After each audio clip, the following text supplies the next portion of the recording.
Hi guys, welcome back to Ash Talks Basketball, and today I went on the trade machine and I found 4 trades that I think should happen this season. It's been a great season so far, a lot of surprising teams and a lot of disappointing teams that I think have to make a trade to keep their season alive. They're not trying to tank and they were expected to be better, and these are trades that I think they should do to improve their roster. The first trade I have is a Zach LaVine trade. Most people are saying Miami and Lakers, but I like the Memphis Grizzlies for him. Although they do already have 2 guards, I think they could really help from a third scoring punch. 3 very skilled offensive players. Ja Morant will take some time to settle in, and I think Zach LaVine will be a great help. Since they already have a great defense, I think adding to the offense could really help. And if they want to make a push for the playoffs, I think this is the trade they do. They don't give up much because Zach LaVine's obviously not that valuable after all the drama and obviously the trade rumours and Zach LaVine's inefficiency. But I do like this trade.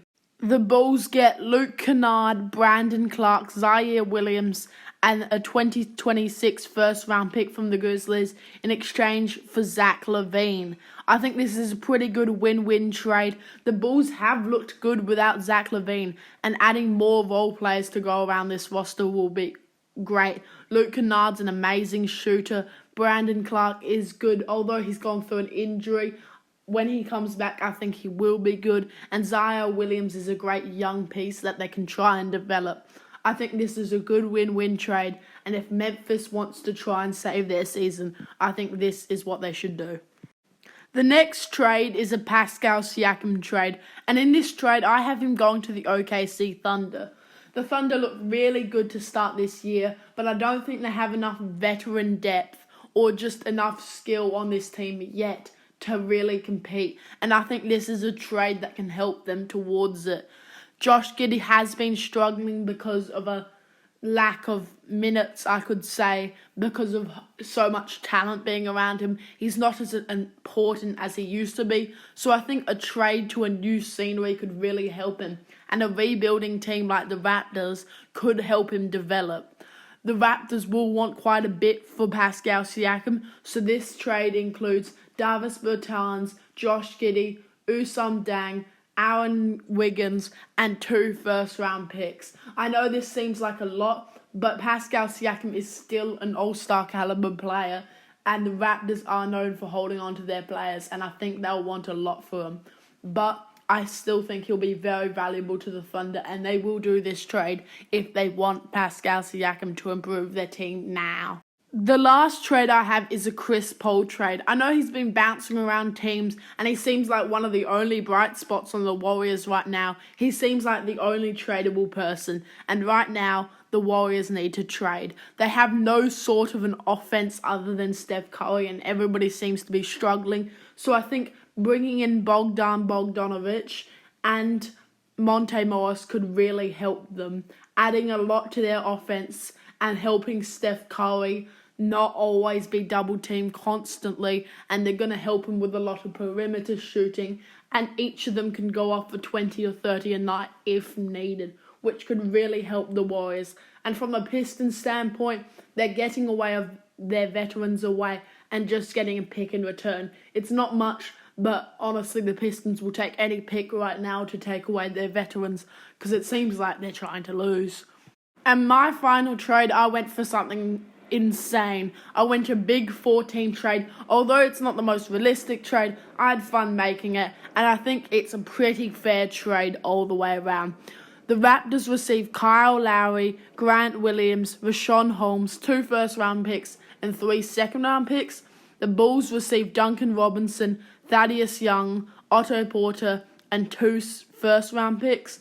The Mavericks received Pascal Siakam, and the Heat received Zach LaVine and Maxi Kleber. I'll break this up into pieces, starting with the Miami Heat. I think this is a good trade for them. They're losing a few picks and Duncan Robinson, which could hurt. They're also losing Kyle Lowry in the trade, but I think Zach LaVine would be a great addition We saw in the playoffs that they struggled with an offense, especially in the NBA Finals. That's why they lost. And I think Zach LaVine could be a great spur of offense, and he'll fit right in, especially around all the really defensive-centric lineups the Miami Heat have. And a bit of pop of offense that can go off for 30 any night would really help them. And that's why I think they do this trade. And for the Mavericks, Pascal Siakam makes a big three in Dallas, helps them with more of a forward offensive role, and he'll help Luka a lot. He'll be a great defender and a great scorer, and it will really help them. They're not losing too much in this trade. Grant Williams has been struggling recently. They've already got 4 centers, so losing Maxi Kleber and Rashawn Holmes won't hurt too much. And their picks won't be valued too high because of how good Luka's going to be. And if they bring in Pascal Siakam, I don't think Luka's leaving the Mavs for a while. That they will fit well together, along with Kyrie Irving, who we never know when he will demand another trade. So having Pascal Siakam as a second option to Luka in case that happens would be great for the Mavs. And I think this trade puts them into title contention. Next for the Bulls, I really like this trade for them. They're losing Zach LaVine, which seemed imminent, and getting a pretty good package back. Duncan Robinson, Thaddeus Young, Otto Porter Jr., and 2 first-round picks. They get 2 picks for a rebuild and 3 good rotational players, because the Bulls have looked good without Zach LaVine. They beat the Bucks, and I just think this team will function so much better if they get a fresh start without Zach LaVine, and I think this trade would be great for them. And finally, the Raptors. This package might look huge for just Pascal, Thad, and Otto Porter, but if you break it down, it's actually not much, and they might be the team to decline. They get Kyle Lowry back, which would be a great reunion, Grant Williams, Rashawn Holmes, and 2 first-round picks along with 3 seconds. I think Raptors will probably be the one to decline this, but they do get a good package. Pascal has been struggling, and a lot of picks could help their rebuild. So I do think this is a pretty good trade overall, and if there was going to be a big blockbuster trade, it would be something centered around Pascal Siakam and Zach LaVine. And I think all the trades I made would make both teams better from the standpoint we see right now. And that's all I have for you today. So thank you for watching the video. Tell me in the comments which trade was your favourite, and have a nice day.